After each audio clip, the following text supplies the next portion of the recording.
नमस्कार। आज हम कुंवर नारायण का साहित्यिक परिचय करेंगे। आधुनिक हिंदी साहित्य में नई कविता के प्रमुख कवियों में शुमार तथा आगे के तीसरे शतक में शामिल कवि श्री कुंवर नारायण जी का जन्म सन 1927 ईस्वी में उत्तर प्रदेश के फैजाबाद में हुआ। इनकी प्रारंभिक शिक्षा स्थानीय विद्यालयों में हुई। इन्होंने लखनऊ विश्वविद्यालय से अंग्रेजी विषय में स्नातकोत्तर की उपाधि प्राप्त की तथा सन 1950 के आसपास सर्वप्रथम अंग्रेजी भाषा में तथा फिर हिंदी भाषा में काव्य लेखन आरंभ किया। इन्होंने युग चेतना, नया प्रतीक तथा छायावट पत्रिकाओं का संपादन किया। ये बालकृष्ण राव की भांति बहुपठ तथा बहुव्यंग्य कवि माने जाते हैं तथा समीक्षक इन्हें साहित्यिक अभिजात्य का कवि कहते हैं। पत्रिका युग चेतना के बंद हो जाने के बाद ये अपने व्यवसाय मोटर उद्योग में व्यस्त हो गए थे। रचनाएं: गर्द से ढकी हर पुरानी किताब खोलने की बात कहने वाले कुंवर नारायण ने सन 1950 के आसपास काव्य लेखन की शुरुआत की। इन्होंने कविता के अलावा चिंता परक लेख, कहानियाँ और सिनेमा तथा अन्य कलाओं पर भी समीक्षाएं लिखी। इन्होंने कविता की विधा को उनके सृजन क्रम में हमेशा प्राथमिकता प्राप्त रही। इनकी प्रमुख रचनाओं का विवरण इस प्रकार है। काव्य संग्रह चक्रव्यूह 1956, परिवेश, हम तुम, आमने सामने कोई दूसरा नहीं, इन दिनों आदि। प्रबंध काव्य आत्मजयी, वाजसरवा के बहाने, कहानी संग्रह आकारों के आसपास। समीक्षा: आज और आज से पहले, साक्षात्कार, मेरे साक्षात्कार, अनुवाद, कवाफी की कविताएं, तनाव और परिपत्र। पुरस्कार और सम्मान भी इनको बहुत ज़्यादा मिले थे। तो इनको मिला था साहित्य अकादमी पुरस्कार, कुमारन आसान पुरस्कार, व्यास सम्मान, प्रेमचंद पुरस्कार, लोहिया सम्मान, कबीर सम्मान और 2009 में इन्होंने ज्ञानपीठ पुरस्कार भी प्राप्त हुआ। साहित्यिक विशेषताएं: श्री कुंवर नारायण जी हिंदी साहित्य में गद्य लेखन के बावजूद भी कवि रूप में अधिक प्रसिद्ध हुए। ये अपने काव्य में वैज्ञानिक दृष्टिकोण का दावा करने वाले कवि हैं। वैज्ञानिक दृष्टिकोण से इनका अभिप्राय उस बौद्धिक स्वतंत्रता से है जो सदा से जीवन के प्रति निडर और अन्वेषी प्रश्न उठाती रही है। भाषा और विषय की विविधता इनकी कविताओं के विशेष गुण माने जाते हैं।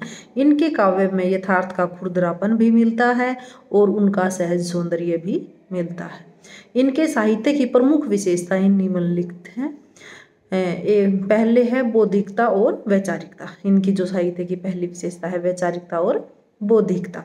बौद्धिकता व वैचारिकता कुंवर नारायण जी के काव्य की प्रमुख अनुभूतिगत विशिष्टताएं हैं।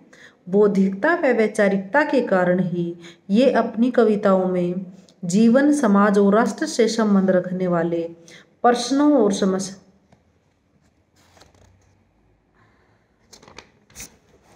समस्याओं को उठाते हैं, वह भी निष्पक्षता तथा निडरता के साथ। इनकी बौद्धिकता व वैचारिकता वैज्ञानिक दृष्टिकोण को सदैव अपने में समाहित किए हुए रहती है।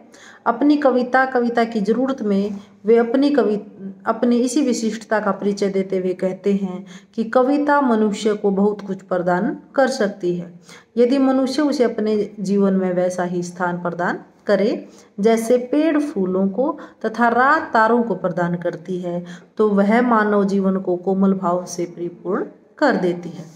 दूसरी जो इनके साहित्य की विशेषता है वो है यथार्थ चित्रण। कुंवर नारायण जी की कविताओं में जीवन व समाज का यथार्थ चित्रण भी स्पष्ट रूप से मिलता है। आज का युग जिस पीड़ा, अपमान, मनमुटाव, कटुता, क्लेश आदि से भरा हुआ है, उसका यथार्थ चित्रण इन्होंने अपनी कविताओं में किया है। एक अजीब दिन कविता में वे लिखते हैं कि जिस दिन किसी का अपमान न हो, कोई दुर्घटना न हो, वह दिन उस व्यक्ति के लिए अजीब दिन बन जाता है। तीसरी जो इनके साहित्य की विशेषता है वो है जीवन संघर्ष का चित्रण। कुंवर नारायण जी की कविताओं में जीवन का यथार्थ चित्रण तो हुआ ही है, जीवन के संघर्ष को भी वाणी मिली है। उनकी कविताएं दर्शाती हैं कि आज के मनुष्य को अपना जीवन व्यापन करने के लिए किस कदर संघर्ष करना पड़ रहा है। बेरोजगार को रोजगार के लिए, किसान को खेती के लिए, व्यापारी को व्यापार के लिए, मजदूर को मजदूरी के लिए निरंतर संघर्षरत रहना पड़ता है। अगली जो इनकी विशेषता है वो है आशा का स्वर। हालांकि प्रयोगवादी एवं नए कवियों की कविताओं में निराशा का स्वर व्याप्त है। मनुष्य को नियति का दास तक कहा गया है, परंतु कुंवर नारायण की कविता में आशा के भरपूर स्वर गूंजते हुए दिखाई देते हैं। बेशक वे मनुष्य के यथा संघर्ष को देखकर चिंतित हैं, परंतु निराश नहीं हैं। अपनी कविता बीज मिट्टी और खुली जलवायु में उनका आशावादी स्वर खुलकर व्यक्त हुआ है। इस कविता में उन्होंने अपने बल पर मनुष्य के विकसित और उसकी बुद्धि की दास्ता से मुक्त होने की बात अत्यंत आशावादी शब्दों में कही है कि इतर मानव जिसे केवल पूजता है, आंक लेगा वह पनप कर विश्व का विस्तार अपनी अस्मिता में, सिर्फ उसकी बुद्धि को हर दास्ता से मुक्त रहने दो। नेक्स्ट जो इसकी विशेषता है वो है व्यक्तिकता। कुंवर नारायण जी ने अपने काव्य के अनुभूति पक्ष के अंतर्गत अपने व्यक्तिक सुख दुखों, स्थितियों, परिस्थितियों आदि की भी अभिव्यक्ति की है।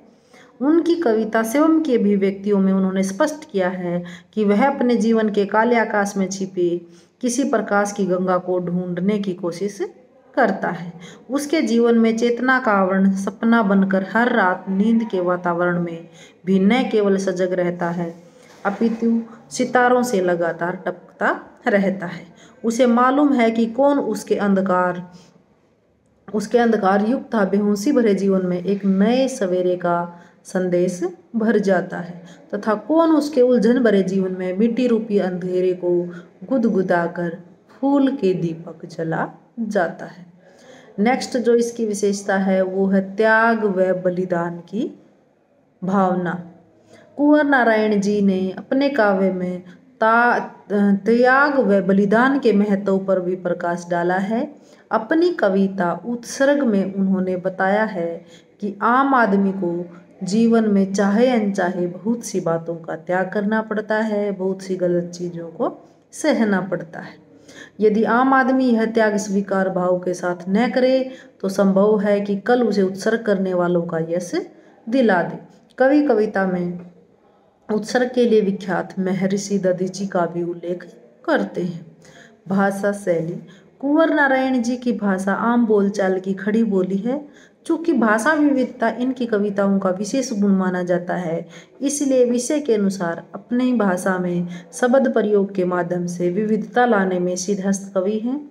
इनकी भाषा में तत्सम शब्दों के साथ तद्भव देशी विदेशी शब्दावली का खुलकर और विषयानुकूल प्रयोग हुआ है।